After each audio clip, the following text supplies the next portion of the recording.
Welcome to my YouTube channel Urmi's কিচেনে। আজকে আমার রেসিপি আম কাতলা। গরমকালে আমের জিনিসটা খেতে ভালো লাগে, টক টক হলে খেতে ভাতের পাতে ভালোই লাগে। এর জন্য আমি কাঁচা আম নিয়ে 4 ফালি করে কেটে নিয়েছি। আর মাছ আমি নুন হলুদ মাখিয়ে, কাতলা মাছ ধুয়ে নিয়েছি, নুন হলুদ মাখিয়ে তেলেতে মাছটাকে ভালো করে লালচে করে ভেজে নেব, ভেজে তুলে রেখে দেব।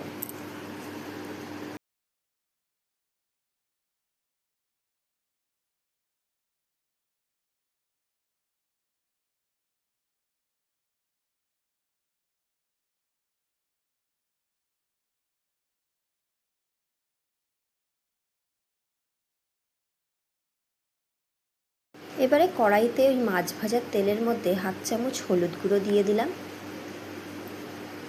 দিয়ে আম আর আলু দিয়ে মাছটা করব।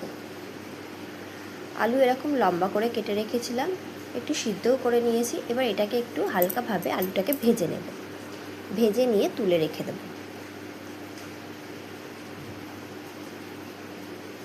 অন্যদিকে কাঁচা আমটাকেও আমি 4 ফালি করে কেটে নিয়েছি, একটু বড় বড় টুকরো কেটে নিয়েছি।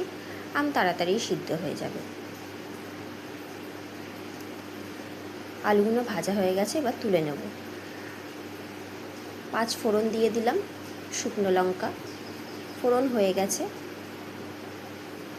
এবারে আমি আগে থেকে কেটে রাখা আমটা দিয়ে দিলাম, ফালি করে নিয়েছি, 2 ফালি আম দিয়ে দিলাম। বেশি দিয়ে দিলে কাঁচা আম তো খুব টক হয়ে যাবে, তাই আমি এখানে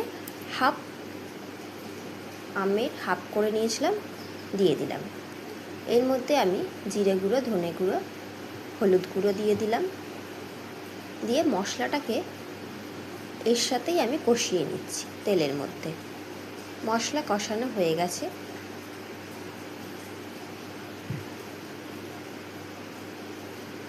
সর্ষে বাটাটা দিয়ে দিলাম। ভেজে রাখা আলুটাও দিয়ে দিলাম। দিয়ে মাছগুলো এর মধ্যে দিয়ে দিলাম।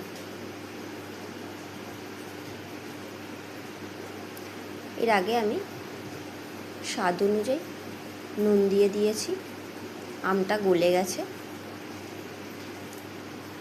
স্বাদ অনুযায়ী নুন দিয়ে দিলাম, চিনি দিয়ে দিচ্ছি, দিয়ে নামিয়ে নিলাম।